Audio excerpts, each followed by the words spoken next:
ഒരു റിലേഷൻഷിപ്പിൽ ചീറ്റിങ്ങിനേക്കാൾ കൂടുതൽ ഹാംഫുൾ ആയിട്ടുള്ള ബിഹേവിയേഴ്സ് ഉണ്ടോ എന്ന് ചോദിക്കാറുണ്ട്. ഉണ്ട്. അത് ഏതൊക്കെയാണ് എന്നുള്ളതാണ് 4 എണ്ണം പറയുന്നുണ്ട്.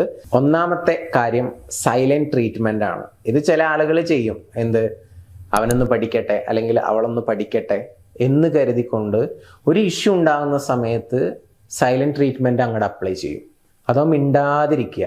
ഒരാൾക്കത് സംസാരിച്ച് സോൾവ് ചെയ്യണമെന്ന് ആഗ്രഹം ഉണ്ടാവും, പക്ഷെ ഓപ്പോസിറ്റ് നിൽക്കുന്ന വ്യക്തി സംസാരിക്കാൻ കൂട്ടാക്കത്തില്ല. രണ്ടാമത്തെ പ്രധാനപ്പെട്ട ഒരു കാര്യം എന്ന് പറയുന്നത്, മറ്റുള്ള വ്യക്തികളൊക്കെ ഇങ്ങനെ കൂടി നിൽക്കുന്ന സമയത്ത് പബ്ലിക്കായിട്ട്, അത് ഓഫീസിലാവാം അല്ലെങ്കിൽ സുഹൃത്തുക്കൾക്കിടയിലാവാം ഒക്കെ, നിങ്ങളുടെ പാർട്ട്ണറെ അല്ലെങ്കിൽ നിങ്ങൾ ഇഷ്ടപ്പെടുന്ന ആ ഒരു വ്യക്തിയെ നന്നായിട്ട് കളിയാക്കുക, ഇൻസൾട്ട് ചെയ്യുക ഒക്കെ ചെയ്യുക.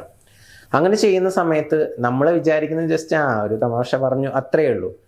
അങ്ങനെയായിരിക്കും ചിലപ്പോൾ ചിന്തിക്കുന്നുണ്ടാവുക. പക്ഷേ അത് ഓപ്പോസിറ്റ് നിൽക്കുന്ന വ്യക്തിയെ സംബന്ധിച്ചിടത്തോളം ഒരു ഇൻസൾട്ടാണ്. നിങ്ങളോടുള്ള ട്രസ്റ്റ് അവിടെ നഷ്ടപ്പെടുകയാണ്. അല്ലെങ്കിൽ എല്ലാ കാര്യങ്ങളും വെട്ടിത്തുറന്ന് പറയുന്നു, എല്ലാവരോടും പറയുന്നു.